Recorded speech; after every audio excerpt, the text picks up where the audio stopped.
আসসালামু আলাইকুম প্রিয় দর্শক, সকলকে স্বাগত জানিয়ে দেব এই ভিডিওর মাধ্যমে আজকের অভিবাসীদের আপডেট তথ্যগুলো যা জানার অপেক্ষায় রয়েছেন। আপনি নিজে জানবেন, একজনকে জানাবেন ভিডিওটি শেয়ার করে। চ্যানেলটি সাবস্ক্রাইব করে পেশা থেকে বেল আইকন ক্লিক করে অল করে রাখলে আমাদের প্রতিদিনের আপডেট তথ্য আপনি প্রতিদিন দেখতে পান। আপনি কোন দেশ থেকে এই ভিডিওতে যুক্ত হয়েছেন কমেন্টস করবেন, ইনশাআল্লাহ আপনার কমেন্টসে রিপ্লাই করবো আমরা। জীবন এবং জীবিকার সন্ধানে আরও উন্নত ভবিষ্যতের আশায় লিবিয়াতে এসে রেকর্ড সংখ্যক বাংলাদেশি ইতালিতে প্রবেশ করার চেষ্টা করে। সবার স্বপ্ন পূরণ হয় না, সবাই আসতে পারে না। কিছু মানুষ নৌকাডুবিতে মৃত্যুবরণ করে নিখোঁজ থাকে, আবারও নৌকাডুবি এবং নিখোঁজের তথ্য শেয়ার করেছে আন্তর্জাতিক অভিবাসন সংস্থা IOM। লিবিয়ার উপকূলে স্মরণকালে এই নৌকাডুবির ঘটনা জানিয়ে তারা পৃথক পৃথক বার্তা প্রচার করেছে। সত্যি মর্মাহত, আমরা ব্যতীত দুঃখিত। যে পরিবারগুলো প্রিয়জন হারিয়েছে তাদের জন্য আল্লাহর কাছে প্রার্থনা, আল্লাহ যেন তাদেরকে ধৈর্য ধারণ করার তৌফিক দান করে। ভূমধ্যসাগরের লিবিয়া উপকূলে সাম্প্রতিক অভিবাসনবাহী দুটি নৌকাডুবির ফলাফল 60 জনের বেশি অভিবাসী নিখোঁজ বা মৃত্যুর মুখোমুখি হয়েছে। বিষয়টি IOM নিশ্চিত করেছে। সংস্থাটির অনুসন্ধান ও উদ্ধারকারী দল এই তথ্যটি ভেরিফাই করে। জীবিত উদ্ধার হওয়া অভিবাসীদের দেওয়া তথ্য মতে বিষয়টি ক্লিয়ার করা হয়েছে। IOM মঙ্গলবার এক বিজ্ঞপ্তির মাধ্যমে নিহতদের পরিবার ও ক্ষতিগ্রস্ত সবার প্রতি সমবেদনা জানিয়েছে।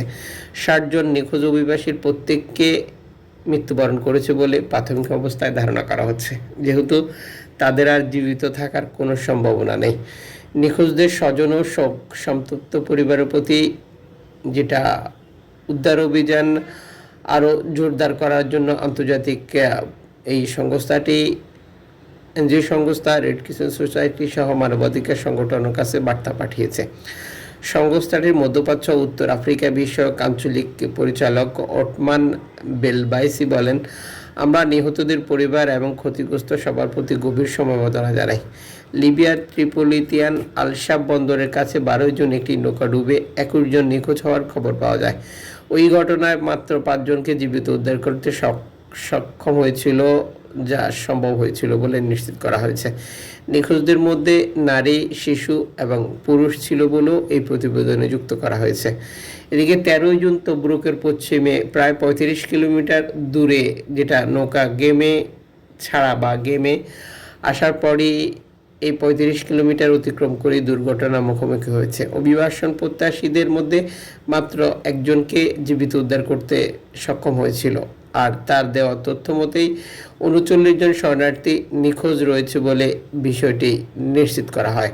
পরের 3 দিনে 3টি মরদেহ উপকূলে ভেসে এসেছে, যেটা 14 জুন আকিকি সৈকতে 2টি এবং 15 জুন তবরুক শহরের এলারমালা সৈকতে একটি ভেসে আসে, যা থেকে নিশ্চিত করা যায় যে বাকিদের মৃত্যু হয়েছে। 2025 সালের 17 জুন পর্যন্ত অন্তত 743 জন মানুষের মৃত্যু হয়েছিল, যারা লিবিয়া থেকে ইতালিতে আসার চেষ্টা করেছিল। সেন্ট্রাল ভূমধ্যসাগর রুটটি বিশ্বের সবচেয়ে প্রাণঘাতী অভিবাসন পথ হিসেবে বিবেচনা করা হয়। এই রুটে পাচারকারীদের ঝুঁকি বেড়েই চলেছে, কিন্তু সীমিত হয়ে আসছে উদ্ধার অভিযান এবং বিধিনিষেধ আরোপ করা হচ্ছে মানবিক কার্যক্রমে। IOM লিবিয়া বলছে তাদের অনুসন্ধান ও উদ্ধার কর্মসূচি অভিবাসীদের ঝুঁকি কমাতে কাজ করছে। সমুদ্র থেকে বা মরুভূমি থেকে উদ্ধার হওয়া অভিবাসীদের জরুরি সহায়তা দিচ্ছে সংস্থাটি। পাশাপাশি অবকাঠামো ও বিশেষায়িত সরঞ্জামের মাধ্যমে সহযোগী সংস্থাগুলোকে সহায়তা দিচ্ছে এই সংগঠনটি। IOM মিসিং মাইগ্রেন্টস প্রজেক্ট 2014 সাল থেকে বিশ্বজুড়ে 75,000-এর বেশি অভিবাসীর মৃত্যু বা নিখোঁজের ঘটনা রেকর্ড করেছে, যার মধ্যে 39,000-এর বেশি ঘটনা যেটা সংঘাতপ্রবণ বা সংকটাপন্ন দেশগুলোতে ঘটেছিল। ভূমধ্যসাগর হয়ে আসা অনিয়মিত অভিবাসীদের নিয়ন্ত্রণে সাম্প্রতিক বছরগুলিতে নানান পদক্ষেপ নিচ্ছে ইউরোপীয় ইউনিয়ন। এর মধ্যে আছে লিবিয়া উপকূলরক্ষীদের অর্থ ও সরঞ্জাম দিয়ে অভিবাসীদের ইতালি যাওয়ার পথে বাধা দিতে সহযোগিতা করা। এনজিওগুলো বলছে রাষ্ট্র পরিচালিত অনুসন্ধান ও উদ্ধার অভিযান পর্যায়ক্রমে বন্ধ করে দেওয়ায় ভূমধ্যসাগর পাড়ি দেওয়া আরও বিপজ্জনক হয়ে উঠেছে। এমনকি ভূমধ্যসাগরের সক্রিয় এনজিওগুলোর উদ্ধার অভিযানকেও সীমিত করার চেষ্টা চালাচ্ছে ইতালি। ফলে সংঘাত নিপীড়িত দেশগুলো থেকে পালিয়ে আসা বা ইতালিতে আসার পথে অভিবাসীরা ঠিক এভাবে বিপদে পড়ছে, আর উদ্ধার অভিযান না থাকার কারণে, কার্যক্রম বন্ধ থাকার কারণে মৃত্যুর সংখ্যা লাফিয়ে বৃদ্ধি পাচ্ছে। সাবেক লিবীয় নেতা মোহাম্মদ গাদ্দাফি সরকারের পতনের পর থেকে অস্থিতিশীল অবস্থায় রয়েছে লিবিয়া। দেশটি বর্তমানে দুটি প্রশাসনে বিভক্ত, একটি জাতিসংঘ স্বীকৃত সরকার রাজধানী ত্রিপলি তাদের নিয়ন্ত্রণে রয়েছে, অপরটি পূর্বাঞ্চলীয় প্রশাসন যা সামরিক শক্তিধর হাফতার পরিবার পরিচালনা করে। অস্থিতিশীলতার সুযোগ নিচ্ছে চোরাকারবারি ও মানব পাচারকারীরা। এনজিওগুলো অভিযোগ করছে লিবিয়ায় মাফিয়া চক্রের কারণে অসহায় অভিবাসীরা চাঁদাবাজি, মারধর, জোরপূর্বক শ্রম, দাসত্বের শিকার হচ্ছেন, যা বছরের পর বছর ধরে অব্যাহত রয়েছে। আপনি কি মনে করেন এটার আদৌ কোনো সমাধান হবে? আর এই পরিস্থিতিতে মধ্যপ্রাচ্যে আরও একটি ইরান, দুঃখিত, আরও একটি লিবিয়া দেখার অপেক্ষায় মানুষ। কারণ এরই মধ্যে পশ্চিমা বিশ্বের সহায়তায় ইসরায়েলের সরকার ইরানের বর্তমান সরকার প্রধান আয়াতুল্লাহ খামেনিকে উদ্ঘাটন বা তাকে মেরে ফেলা বা ক্ষমতাচ্যুত করার চেষ্টা চালিয়ে যাচ্ছে। আর এই পরিস্থিতিতে তারা এই অঞ্চলের মানুষকে বোঝাচ্ছে এতে করে ইরান সঠিক পথে থাকবে বা বিশৃঙ্খলা দূর হবে।